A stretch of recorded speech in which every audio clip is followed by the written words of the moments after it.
So, look, thanks heaps for inviting me here and a great opportunity to chat to a range of people. What I want to talk to, I'm based at AgResearch at Invermay, near Dunedin. What I want to talk to today is about a large program of work we have called NZ Bidder for the bioeconomy and the digital age, and we are doing a huge amount of work in the digital space at animals, plants, the production systems, soils, but I don't have time to cram that into 20 minutes. So what I'm going to talk to today is a bit I've been leading around water quality sensors and how we might use that for farmers in the future.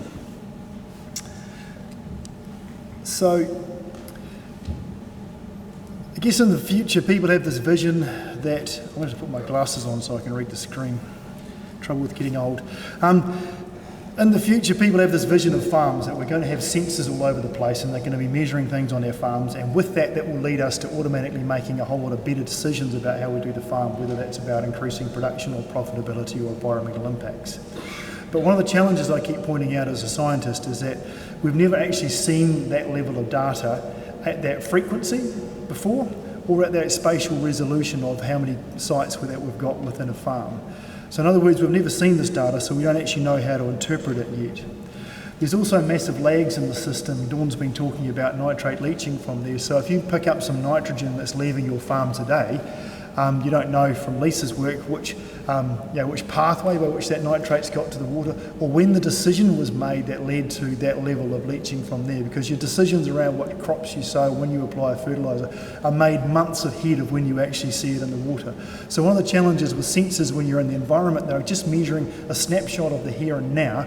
It's not telling you about where it's coming from. And it's like if you just reach out and take a grab sample of water out of a river flowing fast, you don't know whether the nitrogen in there only travelled a short distance from just upstream and so it arrived half an hour ago, or whether it entered the stream days ago upstream or come through our groundwater sources. So there's all of those massive lags that are in there. The other point is around one of my favourite topics, spatial and temporal averaging. So someone mentioned the Lawa sites earlier. This is where the councils take data from the rivers and put that onto a website. At the scale at which they're taking those measurements in our large rivers, you're seeing an integrated effect of maybe 100 farms, and also the data spread out over many days. So it's really hard to interpret those spikes that you might see or what's happening in the water with what's happened immediately that you might think of in your head. And also that's one of the challenges of the disconnect between what I call the farm scale and the catchment scale. Water quality is an issue that happens at a catchment scale, but the decisions around how you manage things are made at a farm scale, and that's one of the key challenges for policy and for water quality science, is how do we bridge that gap in a way that's useful. So I'll talk a bit about water quality sensors because of the ability they have from there. Just throwing up on a slide here. Most people have the assumption that water quality sensors, and the ones that I am using, are at a fixed place within a stream. But they don't have to be in a fixed place, they can be mobile. So this picture here is what you call graphical abstract from a publication from Europe, where these guys took one of the E. coli sensor machines that I've got and stuck it in a boat and drove around the lake, and then they were able to produce a 2D map of the E. coli contamination levels within that lake. So you can have one sensor and have it moving from there. So the ability to use drones if we can. We always think about flying drones because they're really cool and they buzz around and they look alright. But we can put drones into water, into boats and things as well, and we can even have passive floating drones. So I think we need to keep our thoughts open to the future about what technologies could become available and how we might use those. And also, as a science geek, there's a whole lot of science about that, into how we integrate data from spatial and temporal locations. If we look at the science about what's happening in the water quality sensor space, from what I can see happening around New Zealand and around the world, there are two fundamentally different ways in which people are approaching the technology. So on the left there I've got in green, people start with basically saying what's something that's cheap to measure, because realistically they have to be cheap to work, right? So what they end up is selecting sensors that look like, measure things like dissolved oxygen, temperature, pH and conductivity. And then they can measure those things, but the challenge then becomes, well, how do we interpret that? How would measuring pH in a waterway lead back to helping you make a decision around your farm management? And so the trouble is with those systems that will come to getting the data and integrating it, we say, actually, we're not sure what decisions you can make with it. On the right-hand side, you start with your more traditional environmental science approach and say, well, what are the stream values that you're trying to measure? Do you want to have fish in your stream? Do you want to be able to swim in those streams? Okay, if you want to swim in there, then it's related to E. coli and the risk of getting sick and its turbidity, excuse me. In terms of your visual clarity of the water to make it an attractive place to swim, you say, okay, those are the attributes that we want to measure. Comes back to the famous four. Nitrogen, phosphorus, sediments and E. coli. And then what you end up with is some really expensive sensors. No one makes cheap ones in that space from there. And even for phosphorus, there is no sort of commercially available sensors. It's quite a difficult one to do. But that's the area where I've been working with those really expensive sensors, because I see there's a key role as a science organisation for us to be purchasing and starting to use this technology, starting to generate this high frequency data, so that as the sensors become cheaper in the future, then potentially we can start saying this is the sort of questions they can ask for you. And we could even potentially come down to a cost benefit analysis that says once we know how we can use this data, the sensors will have to get down to less than $500 or maybe less than $50 before they are something useful that you could put onto a farm. The other point I would make here is I'm not saying that dissolved oxygen temperature or pH conductivity and those sorts of cheaper measures are not important indicators of water quality. They're just not easy to relate back to farm management. And a lot of those do relate to things like point sources, from a sewage discharge if you've got a factory discharging into a stream. But in terms of diffuse pollution sources from agriculture, we need to be looking at the more traditional sensors, contaminants of nitrogen, phosphorus, sediments and E. coli. So hopefully they will get cheaper. The other thing that's always in the back of my mind is people talking about getting sensors to measure something. I'm always thinking about what other data sources are there that we can add to it to make layers. Like as we saw from Fonterra this morning, you start collecting one bit of data, you can link it to other data sources and get some more information out of it. So in the first stage of this project around water quality sensors, we had a whole series of proof of concepts. Because as an organisation we hadn't done a lot of work in this space when we started a number of years ago, so we wanted a proof of concept to see if we could create a dashboard type system. So this is where you generate data, you then need to interpret that and convert it into information, maybe using models and visualisation tools to then help you support a decision. And so when you start looking into the space for technology suppliers, most of the different companies out there will supply a limited range of sensors, and some of them even you've got an entire company dedicated to just producing one type of sensor, and that is all they do and all they sell. So they already have dashboards that come from the factory, but they're proprietary. It's only for their machine, and you can't link anything else into it. So that then becomes a real challenge. And these photographs here I've got, so this is Invermay with some flooding, as you can see. Some of the technology I've got in a garden shed, and just out the back you can see some solar panels. That's about half the size of the solar panel system. I had to double it in the end to generate enough power to run some of this equipment. And then on the right we've got some stilling wells and some equipment I was just testing in a pond. I'll come back to this later, but the technology is not easy, and this area here is just over the fence out the back of our Invermay buildings. I had hoped to use the technology up on a site in North Otago, but trust me, it's much easier if you can just wander out the back of your office, change something on the machine, go back inside and check it works, rather than doing a 3-hour round trip every time you want to change something. So what I wanted to do here was I've got 3 different types of sensors. So up on the top left I've got some Trios probes coming out of Germany. So the top one is a nitrate and suspended solids sensor.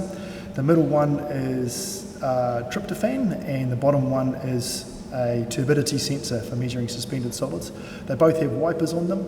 The middle one, you're all going tryptophan. Why on earth is Richard measuring an amino acid in the water? There's a little bit of data in the literature that says the bacteria in the hindgut of humans and animals produce high levels of tryptophan, so we may be able to use that as an indicator of fecal pollution.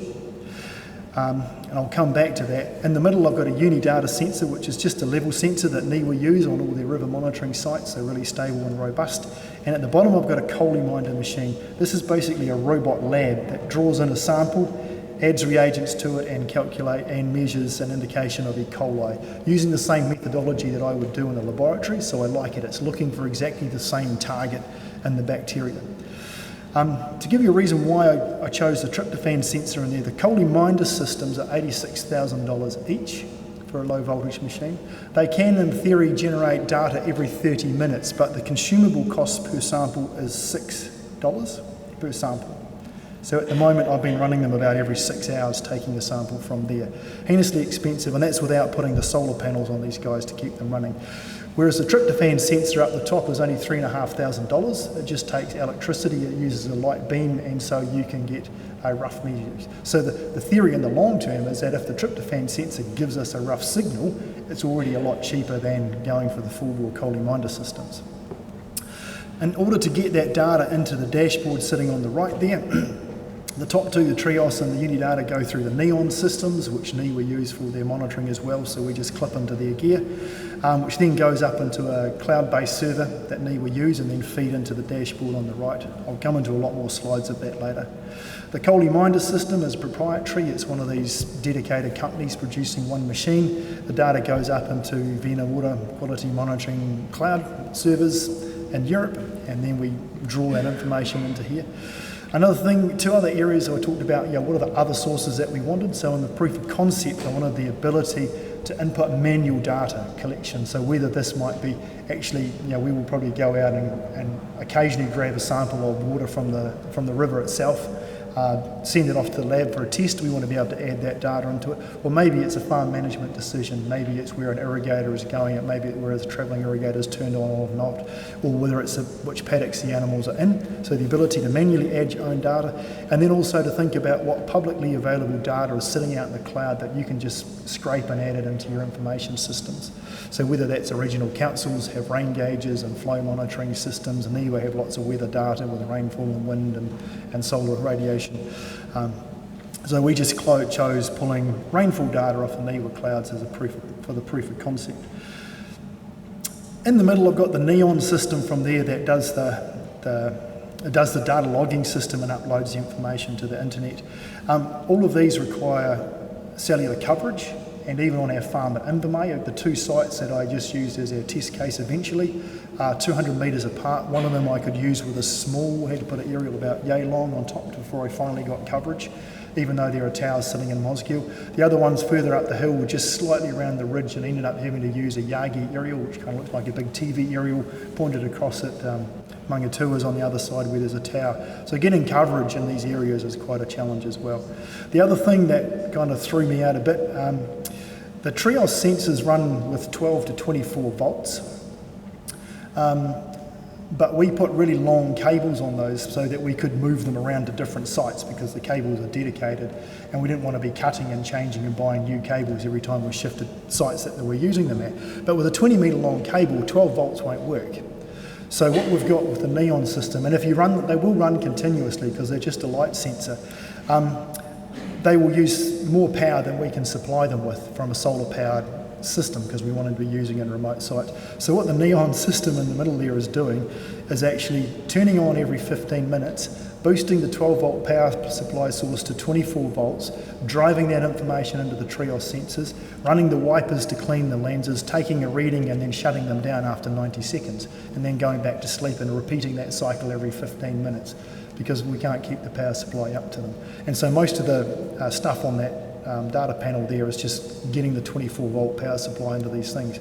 All sorts of challenges. One of the other interesting ones we've got is your timestamp. So the NIWA systems in New Zealand run on New Zealand Standard Time, and they don't shift for daylight saving because that just causes problems every time you're trying to align your data sets. Whereas if you're going to be a farmer manually entering information into your system, looking at your watch maybe when you're doing it, you're probably going to be New Zealand Standard Time. So every time we change the clocks, you're going to be wanting to be careful about how you align your data, because over summer your watch and the NIWA systems will be wrong. And then the Coley-Minder systems from Vienna Water Monitoring work in Universal Time Coordinate, or for the older people in the audience, that's the Greenwich Mean Time, and they can't change that at all. That's fixed into their systems. So when we start bringing all this data together, if we're going to try and interpret it, we've got to line it up so at least it's matching time-wise. So then this is just some mock-ups from here. I'm not running live on anything here, but this is just some initial mock-ups we've got of what we thought would be useful to have in a dashboard for somebody to go in and look at this data. So at a high level on the top right, we've got a whole lot of symbols of like swimming and fishing and drinking and habitat. And so maybe we could have those changing colours from green to red to orange, depending on what the levels were. So you could immediately sort of have an idea of whether that was like. Across the top, we've got the individual measurements that we've got and the latest reading at which those time stamps would come. Actually, we'll go to the next slide.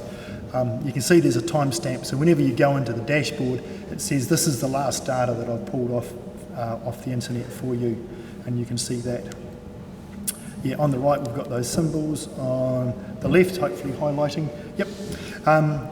You can then basically select which site you want to select have a look at the data from, and then down the left is a whole series of tick boxes, and then there's some default levels for the data range or the time frame over which you might want to have a look at the information. That across the top is the most recent reading for all of those. The next bit I've got there is integrated data. So basically in behind all of this is a massive database that's storing all that information. So it's all there, you can download it later on and do some information with it. And that for me is the potential as a science geek to do some future AI analysis. So the patterns that we may or may not see as a scientist that I'm trained to do, if we build up some really large data sets, then maybe the artificial intelligence might identify some patterns that we haven't, and particularly relationships between measures that we hadn't thought of. We then have a data dictionary, which we use for storing metadata. So one of the trouble is when you've got data that's coming into the cloud from different sources and then you're manipulating and moving it around, it's very easy to lose track of what it is. So your data dictionary is where we're containing all that information that says, this is the information, this is where it come from, this is the units it's in, so that you don't get, some bit of data that might come in kilograms per hectare getting mixed up with something that comes in tonnes per hectare. It can make a big difference about how you use that data in the future. And then the last one we've got sitting across here is actually the monitoring system itself. So just like your car has a whole lot of flashing lights on the dashboard to tell you when things are wrong, when you've got remote equipment, a fair bit of the monitoring just goes into just telling you that the system's running okay. And this one here is just a little snapshot of the battery voltage of our solar panel systems before they shut down over COVID. So then this is where some of the data looks like, and this one here is just that tryptophan data because it's nice and scattered and shows us some of the challenges we've got. So what we've got, and here is a system. So actually if I start on the right and work back to the left, so that's the most recent reading with a level of 8.31 micrograms per litre, and it's related to swimming water quality, so that's why the swimming signal was there. Then you've got all the data which is highly scattered, and we've just got a fitted line through the middle that tells us sort of what the average is looking like, and you can see it's not really going up or down too much. And then on the left, I've just got a histogram there, which is a graph showing the distribution of all the concentrations that are in there. So what you can see when that level of 8.3, you can tell immediately that it's actually about in the middle of where the numbers have been coming out. So in terms of how you might start using that to interpret it is useful. So then some of the challenges might be, how would you try and overlay the data? So we're looking at a system here of 5 layers worth of data. So we might have, in the green dots might be the data that we're getting out of one of their sensors. The grey line going through there might be a moving average over several hours. There's blue vertical lines through there, which is related to rainfall, and so they become darker when you've got more intense rain, so you're starting to see patterns of rainfall behind that. Across the middle there we've got paddocks A, B and C, which is basically saying which paddocks the cows have been moved to. And then the yellow dots on there might be some grab samples of the water quality that we've sensed. But already you can see trying to integrate even 5 different data sources into one figure that you can start looking at gets really challenging, and that's where we need to start moving to working with end users and working with actual farmers to see what they do with that information. So this one here is just some snapshots or some screenshots from here. One of the other key challenges we've got is the data engineer who did all the work in the background that I can't do, streaming the data through the cloud and producing this, got it all working fine on a dashboard, but I couldn't see it on my computer. It had to run on her own computer. So then she went and worked with Microsoft Azure systems, so I could then log into it and see it from the cloud. And that worked really well, except we probably would have gone broke if we did that, because these things start generating a lot of data. and you need to then manage and manipulate that. And so she still hasn't quite finished a cheaper version of that because there's a data engineer, she keeps getting dragged off to help on other projects. But that's just some of the challenges that we're going to have to think of and deal with in this space. So in conclusion, there's still lots of challenges with getting this technology to work and work seamlessly. So with computers, we're all used to what we call plug and play nowadays. You buy a new mouse and you just plug it in and hey, presto, it works on here. This water quality sensing technology, I call it plug and pray, and you hope it's going to work from there. And with digital stuff, it's quite different. I started working in areas with analog systems with voltage outputs, and you could put a voltmeter on one piece of equipment and you could read what was coming out of it to see where the problem was in the data logging system. But with digital stuff, it either works or it doesn't, and you've got to think of other ways of fixing it. There's still a lot of work to do with dealing with variability and with time lags in the system before this information can become useful. And there's a lot of challenges with visualising multiple data sources for multiple people to use as well. So you can imagine some squiggly lines and some big spikes on there. It might be useful for farmers to see, but not necessarily for public or people who don't know how to interpret the data, because they'll turn around and go, is that bad, or that number looks really high, that must be something terrible. So on some projects I work with my friends from the city, where they go, oh, are your farmers being bad yet? And it's like, well, actually I don't know what good looks like, because I haven't had the data at this scale to know whether it's realistic or not.